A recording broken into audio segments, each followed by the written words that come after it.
අයනේ going set නිසේ craft කියන YouTube channel එකත් එක්ක ඉතින් අද අපි කරන්න යන්නේ මං කලින් වීඩියෝ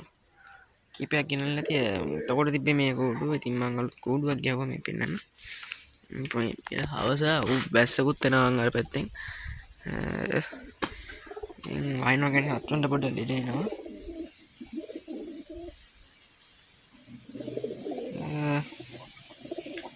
තියනනේ මේ අලුත් වීඩියෝ මෙන්න මේ අන්න අර කිරිල්ල සුදු කිරිල්ල පේනවනේ උන් නිකන් ගුරු දානවා මේ ඒ කියන්නේ කැරගෙන්නේ උගලට පේනවා තිය මේ දෙන්න බිත්තර දැම්ම බිත්තර පොඩ්ඩ සවුත් වුණා ඉතින් මෙන්න මේක තමයි හිටියේ මෙන්න බිත්තර සවුත් වුණා ඉතින් මේ ඉන්නවා හොඳම මහා පැහැරයක් හොඳම සත්තු දෙයක් ඉන්නේ එතන මේ දින පරම කෝඩුව ඉතින් පරම කෝඩුවත් ඒක නිකම්ම ඔතනින් තිබ්බ අලුත් කෝඩුව ගෙව්වා අර පැහැර ගිහින් මේ අටේ ගිය මම මේකට දැම්මද මේ වැඩ නැහැ විතර සත්තුද මේ මහා කෝඩුවට පොඩ්ඩක් කරන්න හන්ද ඉතින් අලුත් සත්තු ටිකක් ගෙනාවා අලුත් කෝඩුව ඉතින් පේනවාදී ඉතින් අපි බලමු සත්තු මොකක්ද ගෙනාවා කියලා හරි යාළුවෝ ඉතින් ඔයගොල්ලන්ට පේනවාදී අල්ලා ඉන්නවා ඒ කාලේ දැන් හිටපු එක මදර් මයින් එකයි ඉන්නවා ඉතින් කිරිල්ලි උන් දෙන්න බිත්තර වල මං හිතන්නේ ඉන්නේ ඉතින් සුදු කුරුල්ලා ඉන්නවා පරණම සතෙක් ඉන්නවා මත නැහැ පැත්තේ ඉතින් මං අලුතෙන්ම ගෙනාවා මේ චොකලට් කුරුල්ලා ගෙනාවා චොකලට් කුරුල්ලා සතෙක් ඉතින් ටිකක් මිලක් වුණා මෙතන ඉන්නවා අලුතෙන් ගෙනාවා පැහැරයක් මේ සිරිමා කිරිල්ලි සිරිමා මං හිතන්නේ කිරිමා තමයි දුන්නේ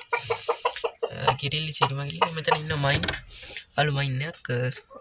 කැප් එක තියෙනවා ඉතින් පාකිස්තාන් පැටියෙකුත් ගෙනාවා සතා හොඳට සයිස් එකකට ඉන්නවා මෙතන ඉන්නවා ටිප්ලර් පැටියෙක් මේ ඉන්නේ ඉතින් මගේ ඉතින් ඒ පලනම සත්තු දෙන්නේ කමන්ට් පරණ ස්කලු අර පුම්බ තතා දැක්ක පිළිගතා පේනයි ඉංගොලම ඔය ටික තමයි දැනට ඉන්නේ ඉතින් ටිප්ලර් එක ආව ඉන්නේ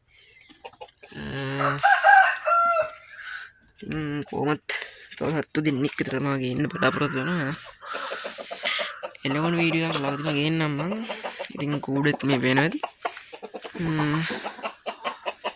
සුපිරිට මැදිලා තියෙන කූඩුව අරකත්තම තියෙනවා ඉතින් මං කිව්වනේ පාකිස්තාන් එක වෙන සයිස් කියලා තව කල්ලියක්වත් වෙලා නැහැ සතා හොඳ සයිස් එකකට ඉන්නවා ඉතින් මම මේ වීඩියෝ කරලා පස්සේ තමයි මේක දැක්කේ සතාවම ඉන්නවා සතා හොඳ සයිස් එකකට ඉන්නවා ඉතින් එහෙනම් තව වීඩියෝ එකකින් සෙට්